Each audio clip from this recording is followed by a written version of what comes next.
Hello and welcome to episode 4 of Factoids. It's me versus Keith in a game of deception and knowledge where one of us has to slip a factoid past the other one. A factoid is something that sounds truthful, but in the end is completely false.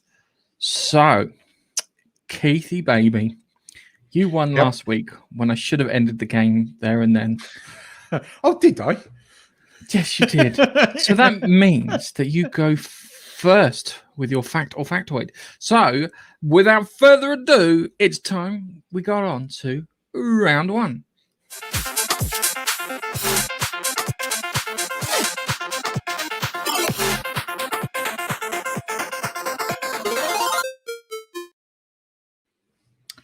So, I call this one The Rock. 5 stars. Now, when I refer to The Rock, what do you think I'm talking about? It's either Dwayne The Rock Johnson or Alcatraz. Well, it's the second one.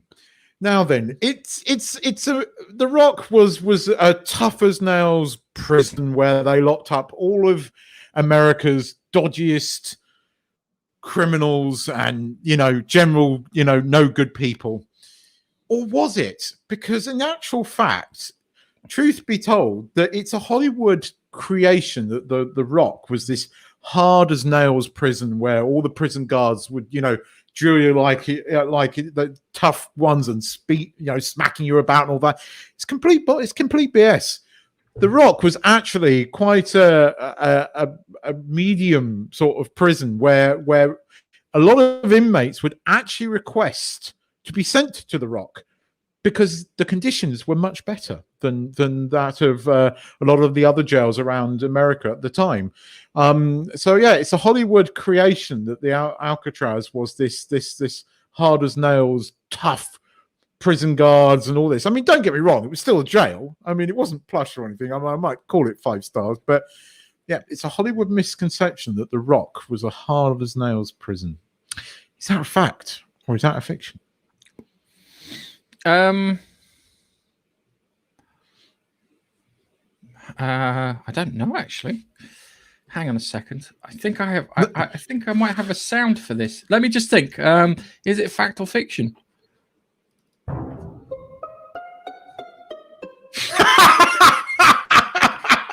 Sounds a little suspect to me. I was meant to do that last week, but I couldn't get my thing sorted.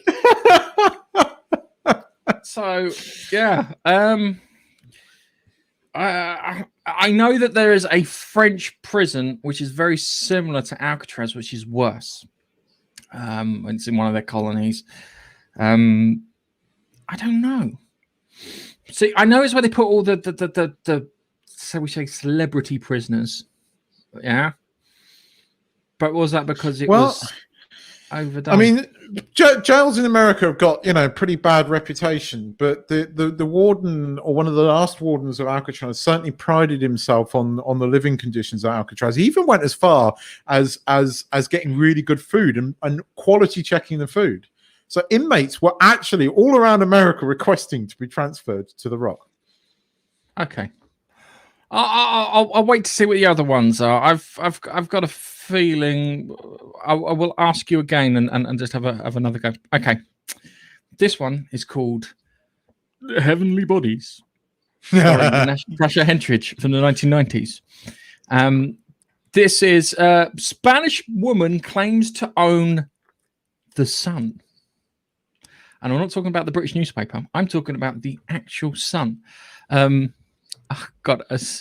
So Angeles Duran, 49, says that the sun officially belongs to her, now having the celestial body registered in her name at local notary office. So this Spanish woman's gone, you know what? I've checked the legal things because the UN said that no country can own any of the planets inside the solar system after an American tried to claim all the planets in the solar system. And she's went, oh, hang on a second, you left the sun out. I'm going to claim the sun. There is, as I said, there's an international agreement saying that no country can have any ownership of planet or star, but it doesn't say anything about individuals. So she claims that she owns the sun, but the downside to her owning the sun is she doesn't know how to charge people and collect the money for people using the sun. Is this true or is this false?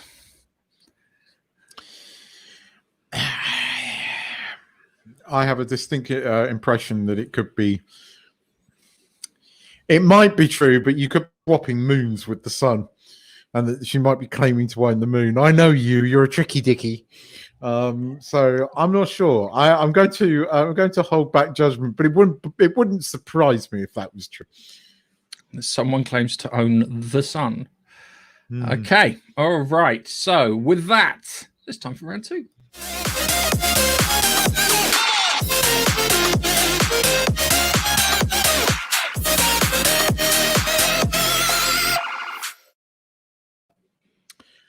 I call this one. I'll have a pint of beard, please. A pint of beard? Pint of beard. I call this one. I'll have a pint of beard, please. Believe it or not, Guinness, the Irish brewers, did some research not that long ago, and they discovered that 63,000 pints of Guinness every year get trapped in man's moustaches or beards. 63 pints of the dark nectar. 63,000 or 63? Sorry. 63,000 pints of Guinness are getting trapped in man's beards or moustaches every year. And this is according to Guinness, who got some scientists to conduct research. That basically equates to £4.58 per person that drinks Guinness every year. It's wasted. I don't think that's that much. I really don't think it's that much. I don't think it's that much. I think that's the factoid, because I think it may be 6.3 lost in beard. Think about it. It's a fraction of a percent of a pint which you get wasted in your beard. You'd have to be a fucking colossal moron. A lot of people drink Guinness. Oh, I know a lot of people drink Guinness. I know a lot of people drink Guinness, but plus beard and wasting it in beard, and you've got all the stuff from Guinness from bottles. They found, right, so this is true. The scientists found the average drinker takes 10 sips to sink a pint, of which 0.56 milliliters of Guinness is trapped in the average moustache at every sip.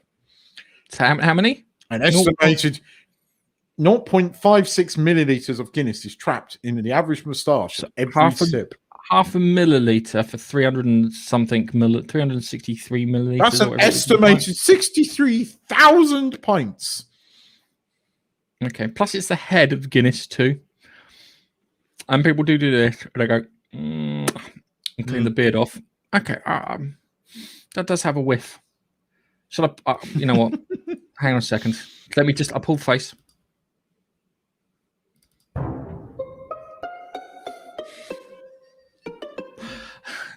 I'm going to wear that sound effect out. I need to find some more kind of like those sort of sound effects. I think that sounds bollocks. That really sounds like bollocks. I genuinely think that sounds like bollocks. Okay. It's ironic that you talk about drink, because my next one is about drink. It's called Who Got the Queen's Corgis Pissed? Right. A member of the Queen's footmen insisted on feeding corgis alcohol. They did this so many times that they accidentally got the corgi so drunk it died of alcohol poisoning. Apparently, it was deliberately applied with whiskey gin from a disgruntled footman, distraught with the Queen, whose love of the royal corgis is well documented. Apparently, she was absolutely furious, saying she never wanted to see the man again. And also, it was included in Netflix's documentary, The Royals. Apparently.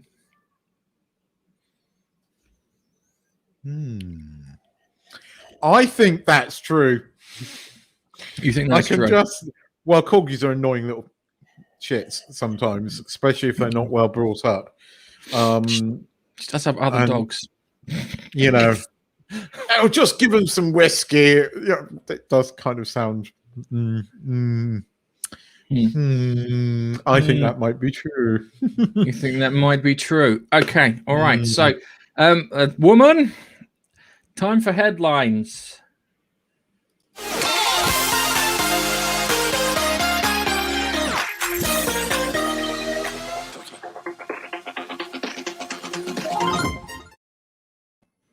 Right, Keithy baby, time to share your headlines.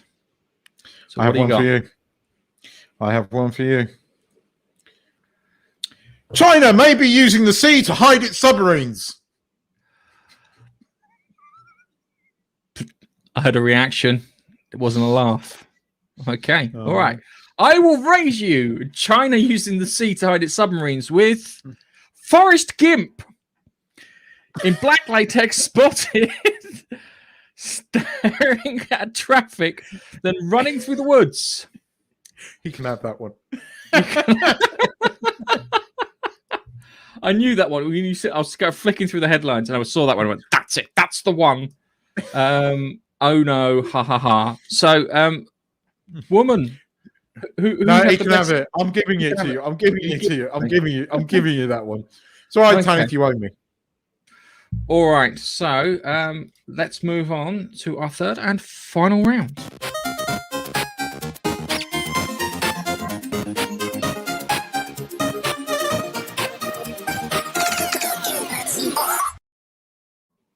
So, Keith.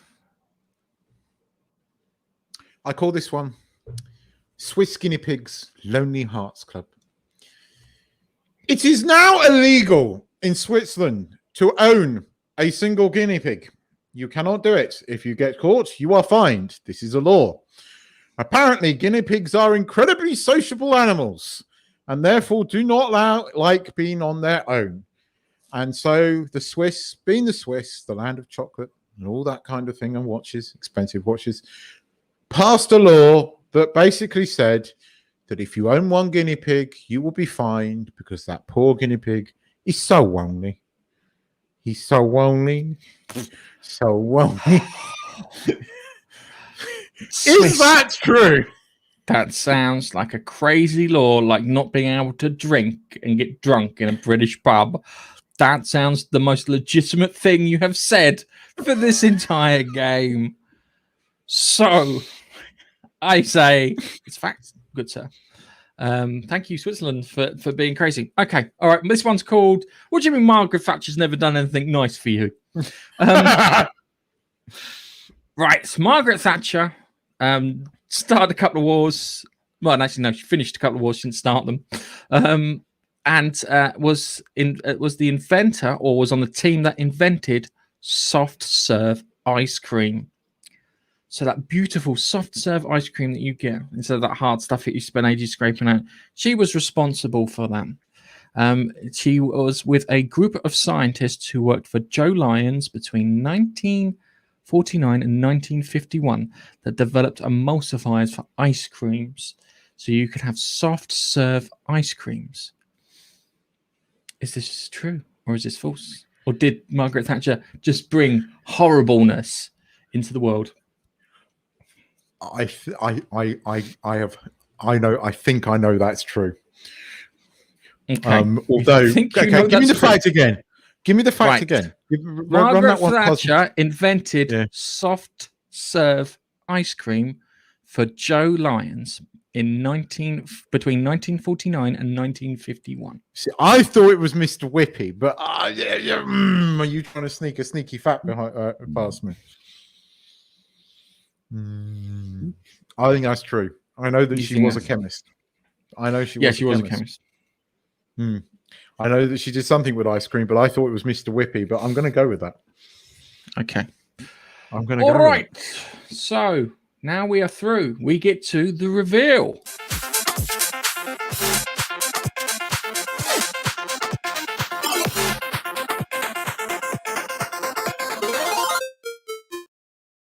Just like to point out that Forrest Gimp is the winning headline.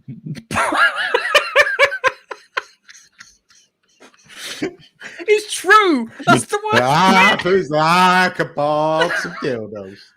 Life is like something covered in latex. Right. So, Keith, you won last time. So let's try your first one. What was your first one? The Alcatraz was actually not as tough as everybody made out. That was a Hollywood creation, and that a lot of inmates requested to be sent to that. See, the problem with that one is so bloody nebulous. It's not as tough. Tough compared to what? Tough compared to say it wasn't a supermax prison or a high security prison. It had better standards than most American jails. The warden looked after it. He had food thing that the prison guards were inspected and made sure that they weren't beating up on prisoners. And basically, the prison treated with some respect. Okay, so the prisoners were treated with some respect, but it didn't detract from the fact that it was really hard to escape for because you had to swim. So they didn't send Michael Phelps there because that'd be fucking pointless. He's gone. Yeah, actually, there has never been a recorded escape from Alcatraz. Again, Hollywood creation. Doesn't mean it didn't happen. There has been no. Nope. There were 3 recorded escapes, and I know because it was a MythBusters.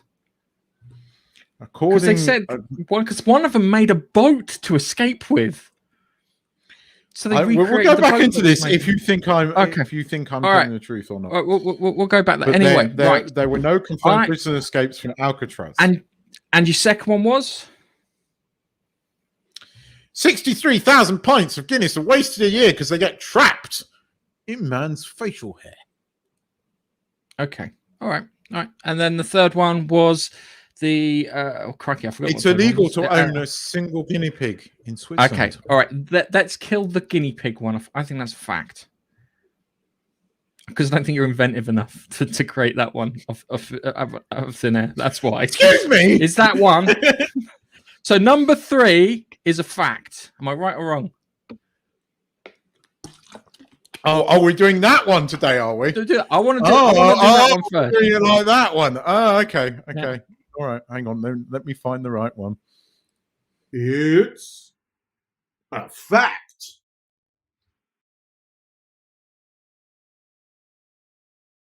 Yeah, I know that one because that one is you wouldn't have invented that one. You seriously wouldn't have invented one. Okay, so the next one, I think that the Guinness one's a fact. You think the Guinness one is a fact and that the Alcatraz one is a factoid? Don't do that. Yes. Don't make me change my mind. Okay, so the Alcatraz one is... It's a fact.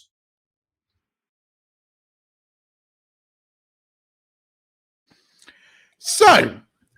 You thought that it was 63,000 pints of Guinness was too much. Yeah, it's the other way. Add 100,000 onto it. This is as bad as the American chocolate milk. Right, go on then. Add 100,000 onto it, and you're in the right ballpark. Oh my God! What a Guinness? I will share this. Hang on, let me put this into the right tab. This is off the Guardian. Oh no! I know, but it is a source. Let me share this tab with you. Okay, here we go.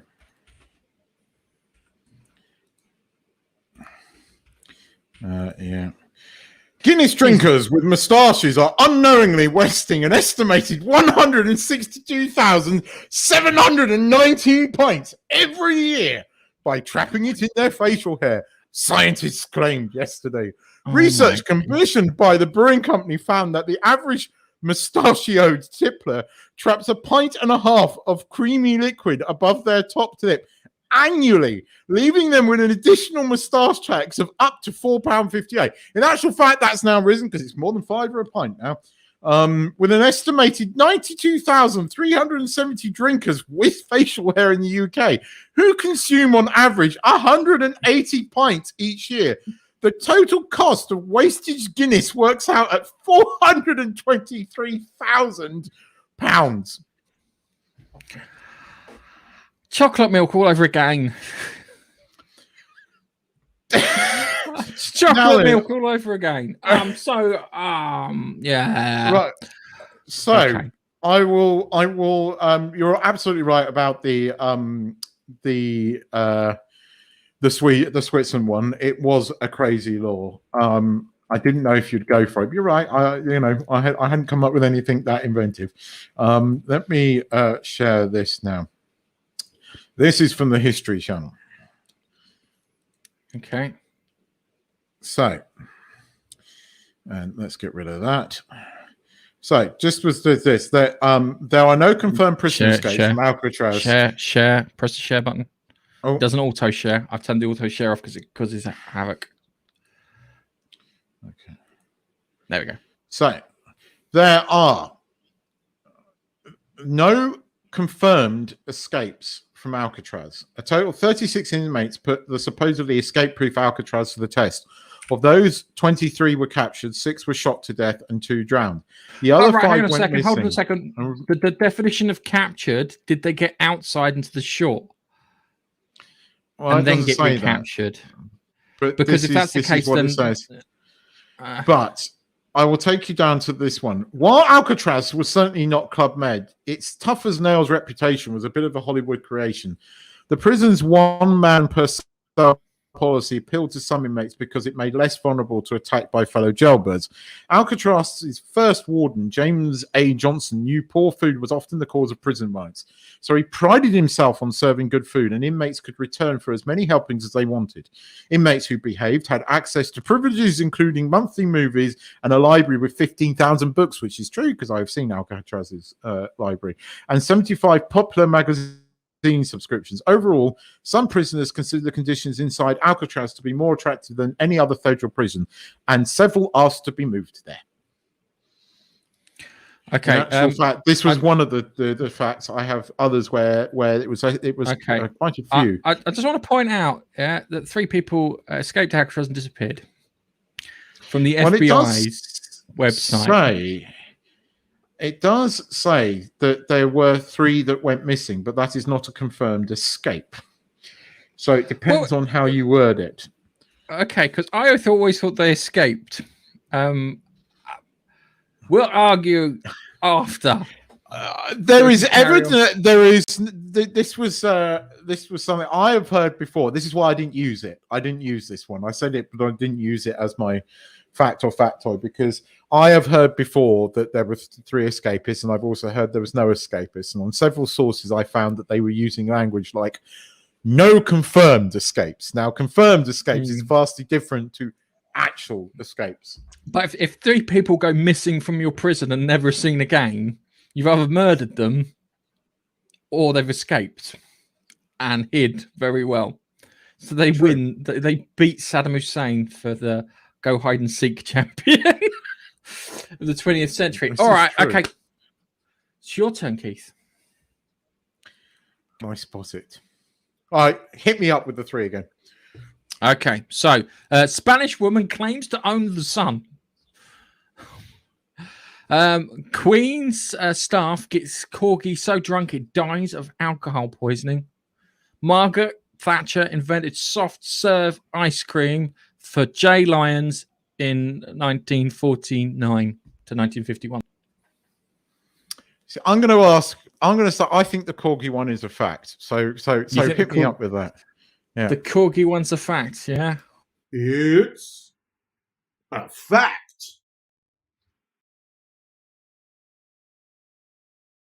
Yep, you're absolutely spot on there. I think it's the sun then that's the factoid because I know but it could be Margaret. I'm going with the sun, but I wouldn't be surprised if it is bloody Margaret Thatcher and it was Mr. Whippy, and that's your bloody change around. But I'm going with the sun as the factoid. Yeah, here you go. Here's a headline. Queen staff got drunk, corgi so drunk it died of alcohol poisoning. The Queen was devastated after a member of her retinue got one of her royal corgis drunk and it died of alcohol poisoning. So yes, someone got his name was King. I can't remember his full name. The animal was deliberately plied with whiskey gin from a disgruntled footman, distraught with the Queen's love for her royal corgis. And I think it is also little gits. They really can. You don't. So right. So next one. Which one do you want to try? Do you want to try it? I'm going. I think the sun. And I think the Margaret Thatcher. I know that Margaret Thatcher invented some kind of ice cream. I thought it was Mr. Whippy, but I know that sounds more factual. So I'm going with the sun. I think you swapped the sun with the moon. You think the sun? You think the sun is the Thatcher? You think the sun's the moon? Okay. All right. You ready? Here you go. 3, 2, 1. It's a fact.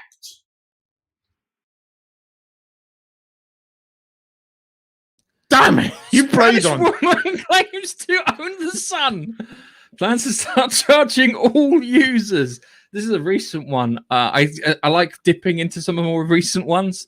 It's been up there in the sky for plain view for billions of years, but no one seems to have thought of the potential earnings until now. Angela Duran, 49, says the sun officially belongs to her, having the celestial body registered in her name in local notary office. Yep. There she is. I don't know how legitimate the claim is, but she definitely made the claim that she owns the sun. On El Mundo. Right. So the Margaret Thatcher, is this a popular factoid? Because I have heard this so many times. This is a textbook factoid. Yeah. Now, factoids are something that will be repeated in the media time and time again that just happen to be false. And that she had anything to do with soft serve ice cream or Mr. Whippy ice cream, false. And the reason that they are false is that soft serve ice cream was developed by an American company in New York called Softies or something. I can't remember. Mr. Whippy. Where was it? Lions. I need to find it. Where is it? I need to find it. It's in the bloody notes. Because let me find it first. I should have done it. Yeah, sorry, Mr. Softy. So Mr. Whiffy soft serve originated in the US about a decade before Margaret Thatcher worked at J. Lyons. So when soft serve ice cream arrived in the UK, J. Lyons indeed was at the forefront, but they teamed up with like Margaret Thatcher did the whole thing. She was lifting boxes, driving trucks. They did indeed were the forefront of this, but it was a US ice cream behemoth, Mr. Softy, operation and franchise under their name. And let me bring that up for you there. So boom. There you go. That was a textbook factoid. Yep, I will give it to you. I should have spotted that. That I've heard it so many times. I have too. And I thought, I'll tricky put that in there.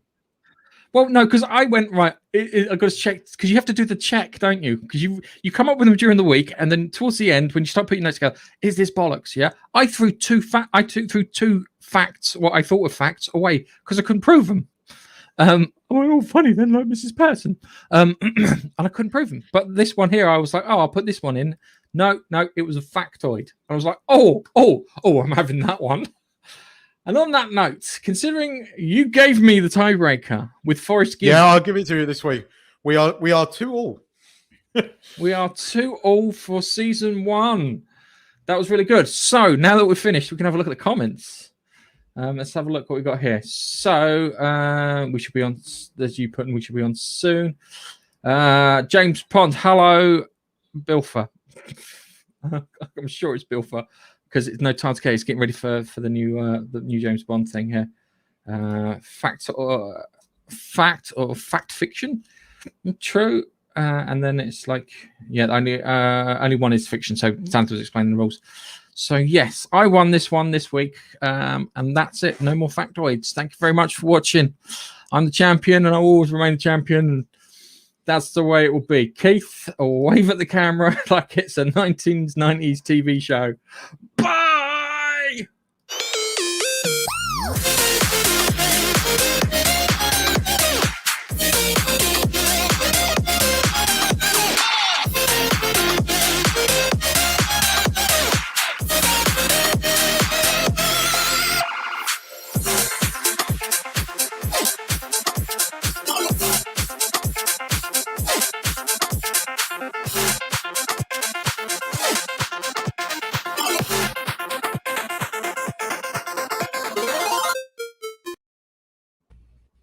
We are the champions. Oh, man, didn't